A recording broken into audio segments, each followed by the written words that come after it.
Visite à la fête de la transhumance le dimanche 17 juin à Castellane. C'est la 6e édition qui vient de se terminer. Pendant 3 jours de multiples activités ont été proposées. La mairie, l'office de tourisme et tous les bénévoles des associations se sont investis avec ardeur et enthousiasme pour une fête réussie. Depuis 4 ans, je propose une retransmission vidéo de la journée du dimanche et des conférences. En 2012, le contexte ne me permettait pas d'être vraiment présent. J'ai juste fait une apparition dimanche pour la sortie du troupeau et la bénédiction. Ce qui est certain, c'est que le public est toujours friand de ces manifestations pastorales et le succès est bien incontestable. Il faut remercier toutes les personnes qui participent à l'organisation de ces rencontres, ce qui demande un travail important. On a pu voir que la place du marché était comble, difficile pour permettre à chacun de trouver sa place. C'est parfois un peu compliqué pour tout harmoniser et trouver les bonnes solutions qui sauront satisfaire tout le monde. Cependant, avec de la bonne volonté, on arrive toujours à trouver la voie de la solution. Le programme nous montre bien la diversité des animations, de quoi satisfaire petits et grands. Pendant ma visite éclair, j'ai pu apprécier plusieurs initiatives sympathiques pour m'aider dans la progression et la prise de vue. Ce n'est pas toujours aisé de rouler en fauteuil et filmer de façon fluide. J'ai tout d'abord eu le concours du propriétaire du stand de chevaux de bois qui m'a gentiment poussé dans le tour des étals. Après le parcours des moutons dans la ville, Thierry, le chef du troupeau, m'a permis de faire un gymkhana pour arriver jusqu'au parc à l'ombre en attendant la bénédiction, parfois un peu rapide pour les roues, pas habitués à cette poussée énergique. Puis enfin, lors de la prise de vue de la bénédiction du troupeau, comme la grande foule avait tendance à se recentrer, se resserrer, une sympathique spectatrice a fait la police pour permettre le passage et la bonne place pour les photographies du reportage. Comme toujours, j'avais l'aide de Denise Reboul, qui a produit les clichés de la marche du troupeau de l'entrée de Castellane au parc de repos pour la bénédiction. La production de reportage n'est jamais trop simple, c'est pourtant toujours enrichissant en rencontre et en partage, c'est d'ailleurs un peu le but du site participatif. Toutes ces collaborations permettront la création de ce montage. Merci à tous ces aides spontanées. Le crieur du Verdon était bien sûr de la partie, avec lui on sait que tout est bonne humeur et connaissance. Pendant une séance de prise de vue, avant le départ, on a pu apprécier la rapidité de réaction. Ça se passe comment? Il faut réserver au traiteur, il est où le traiteur? Place de la Fontaine, donc là. Vous voyez? Alors rue du Mitan, vous allez tout droit, puis il y a la rue du Mitan qui est écrit dessus. Et donc il y a un traiteur. Et ça se passe où? À l'extérieur. Sur la terrasse. Sur la terrasse, devant la fontaine. Devant la fontaine du traiteur. En fait, oui, c'est pas sur cette fontaine. C'est combien?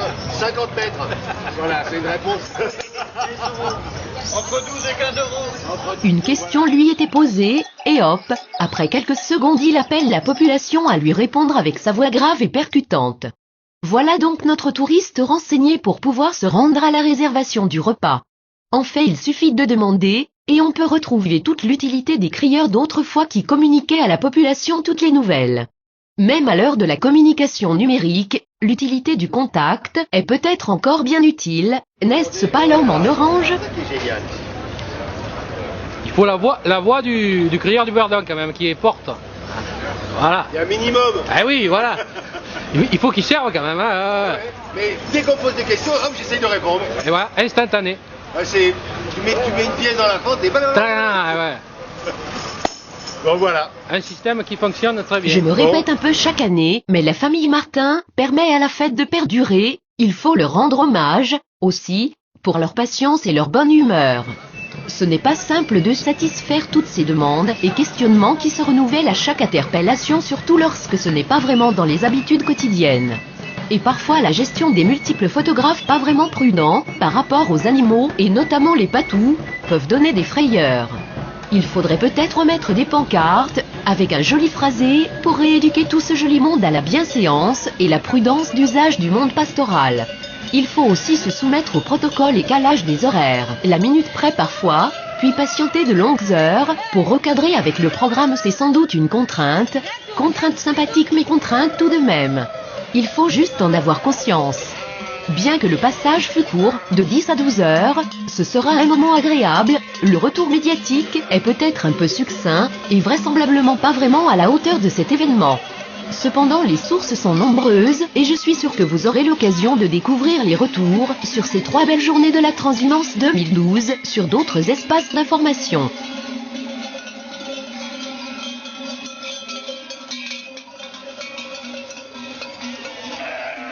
Ils sont très branchés aspirateurs, il n'y a plus de moutons sous le lit. Donc, vous voyez ce que je veux dire.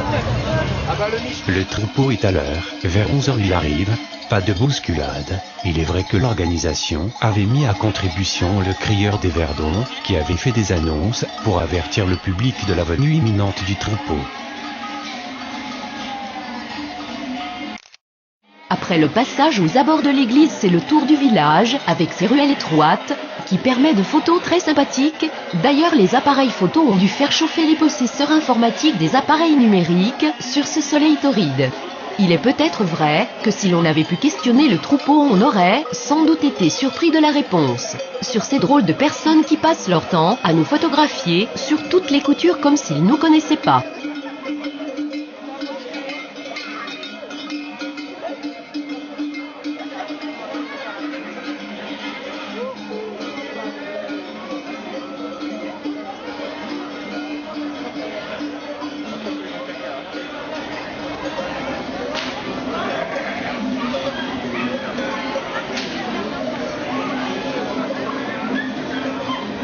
On peut voir que le public restait nombreux à admirer le passage du troupeau avec les bergers officiels, mais aussi quelques jeunes apprentis en costume ancestral. Ils étaient ravis de cette promenade au cœur du village jusqu'à l'heure de repos.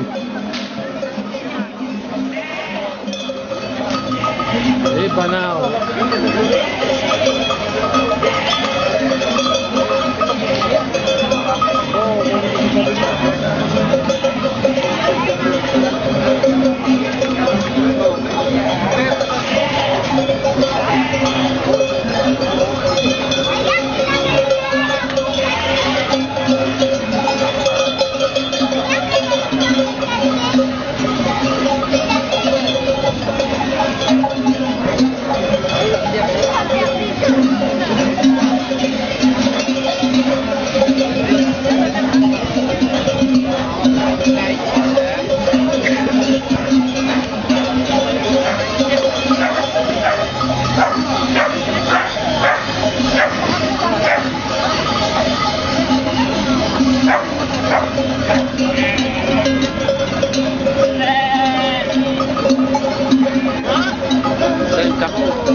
Je sais pas.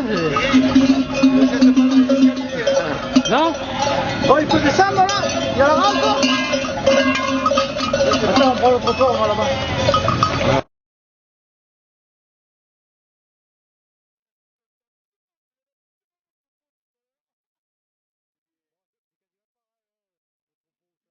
Le groupe folklorique La Miougrano de Fréjus amène le public, en compagnie du prêtre, pour la bénédiction du rail de brebis au bord de la rivière.